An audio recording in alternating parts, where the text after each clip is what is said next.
प्रिय दोस्तों, आज मैं आपको सांपों की उत्पत्ति कैसे हुई एक छोटी सी कहानी सुनाती हूँ। वीडियो को पूरा ध्यान से देखना। कौन है नागू के माता पिता? महाभारत के अनुसार महर्षि कश्यप की 13 पत्नियां थीं। इनमें से कद्रू भी एक थी। कद्रू ने महर्षि कश्यप से 1000 तेजस्वी नाग पुत्रों का वरदान मांगा, जिससे शेषनाग, वासुकी, तक्षक, शंखपाल जैसे महान पराक्रमी नागों की उत्पत्ति हुई। शेषनाग ईश्वर भक्ति में लीन हो गए, तो वासुकी को नागों का राजा बनाया गया।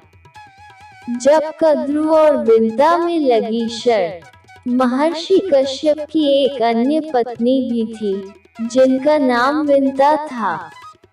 पक्षीराज गरुड़ विंता के ही पुत्र हैं। एक बार कद्रू और विंता ने एक सफेद घोड़ा देखा।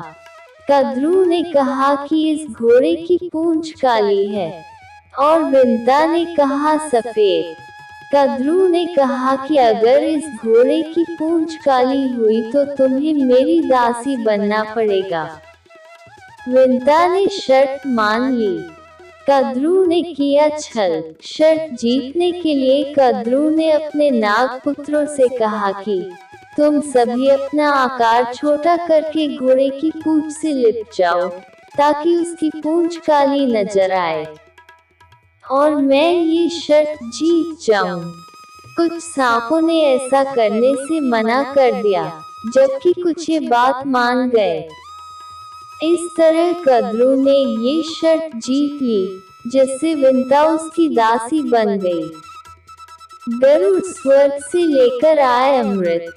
जब गरुड़ को पता चला कि शर्त हारने के कारण उनकी माँ विंता दासी बन गई है, तो उन्होंने कद्रू से पूछा कि मैं आपको वो कौन सी वस्तु ला कर दूं, जिससे मेरी माता दासत्व से मुक्त हो जाए। तब कद्रू और सर्पों ने कहा कि तुम हमें स्वर्ग से अमृत लाकर दोगी तो तुम्हारी माता दासत्व से मुक्त हो जाएगी। अपने पराक्रम से गरुड़ स्वर्ग जाकर अमृत कलश ले आए। इसलिए सांप की जीभ के हो गए 2 टुकड़े। जब गरुड़ स्वर्ग से अमृत कलश लेकर आए और उन्होंने उसे कुशा, एक प्रकार की धारदार घास, पर रख दिया। अमृत पीने से पहले जब सर्प स्नान करने गए, उसी समय देवराज इंद्र अमृत कलश उठाकर फिर से स्वर्ग ले गए। जब सांपों ने ये देखा तो वे उस घास को ही चाटने लगे, जिस पर कलश रखा था।